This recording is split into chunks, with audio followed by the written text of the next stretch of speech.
writing operas.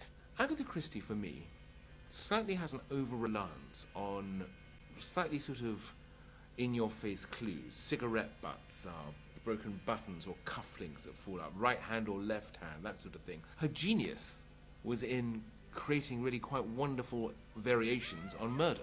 You know, I do love the solutions to the Agatha Christie stories. I don't think there's a single crime writer ever who has found more ways to construct a murder than Agatha Christie. But when it comes to the actual solving of it in Poirot's head, what he does with all this information, to me it is perhaps a touch too mechanical. In 1926, Agatha was caught in the full glare of publicity when she disappeared suddenly. After several days, she was discovered in Harrogate. Tales about the breakdown of her marriage followed, leading to a lifetime's loathing of the press and a change in her attitude to writing. Up till 1926, she's dabbling in different genres. She'll write a thriller, then a Poirot, then... You don't feel quite that she's found that this is really what she's going to do all her life, the rest of her life. I think she became more of a writer, if you like. I think she became more steeped in it afterwards. Her divorce from my grandfather didn't help either, and the unwelcome attentions of the press sort of rather put her off public appearances for the rest of her life. She had a very well-constructed public persona, you know, queen of crime, nice old lady, waving to the crowds at the mousetrap. I mean, that was a very well-constructed facade. The young lady, she is very charming, yes. But I am more interested in her hat. As Poirot's popularity soared, so did her desire to write other characters. Her publishers, though, insisted she feed the public's appetite for the detective. Such was his popularity that people would wait for the novel to come out. People would be on buses and trams reading Poirot. There is a comfort in this quirkiness, and you tend to, in a way, the readers want to hug him and to put him right. He picks up the little detail which you, the reader, don't think is important, but it turns out to be very important. And I think that's his great skill. That's what he brought to crime fiction. He was hugely popular. Her publishers, therefore, put pressure on her to write as many Poirot books as possible. Being a person who is much more broadly interested in detective stories than simply writing Poirot stories, she was always looking to write stories that were different, and I think it took perhaps some pressure on her part to sort of start with Miss Marple.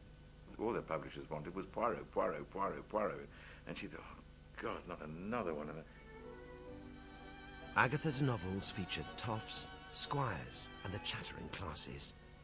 Overheard conversations in parties and chance meetings in tea rooms provided rich pickings. I want the money. Manna from heaven for any writer.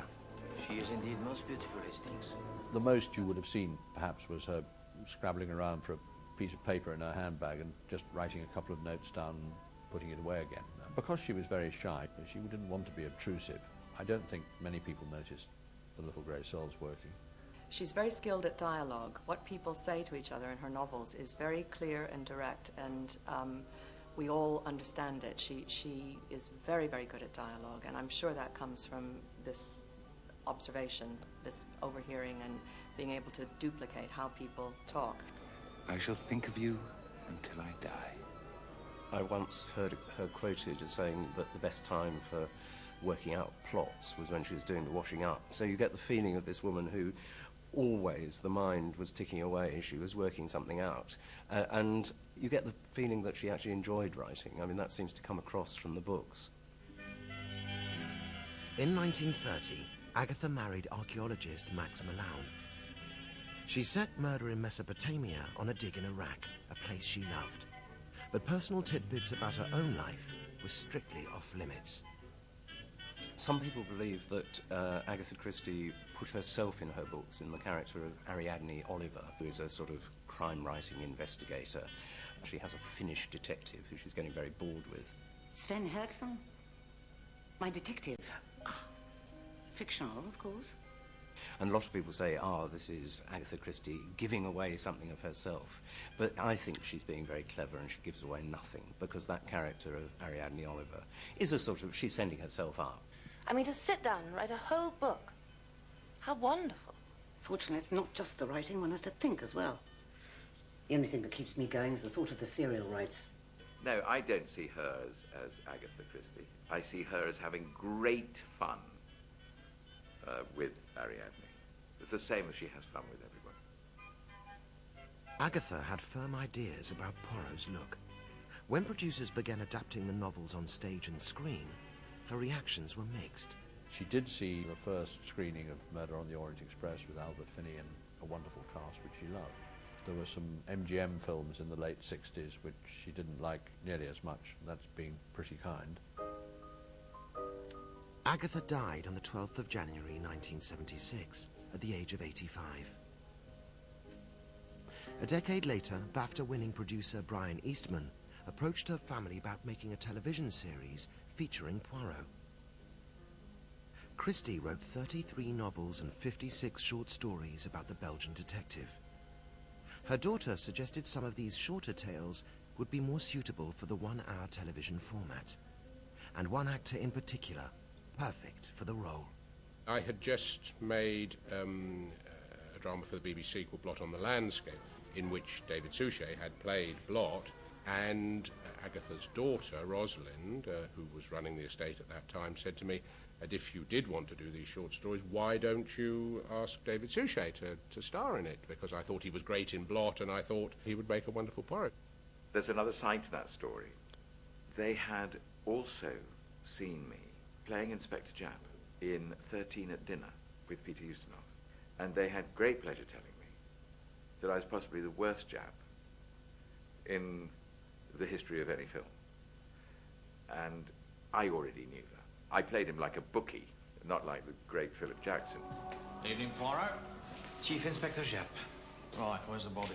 I don't think David's very proud of it, because they obviously did want to make Japp just really a buffoon. So the hook was that in every scene he was eating something. So like wherever he was, he'd like just find food and be constantly eating. He wore a sort of footballer's sheepskin coat. Having been so bad in that, and then seeing me as Blot with this little man and going, well, can that person be that person, and can that person be that? This is a character actor, and I think that's what excited them. On the 8th of January 1989, 13 years after Agatha Christie's death, David Suchet became Hercule Poirot. It's her character. And all I have done is lift him off her pages for you to see. Coming up after the break, from painful steps to mincing walk, Suchet's grey cells mull over a monumental physical transformation.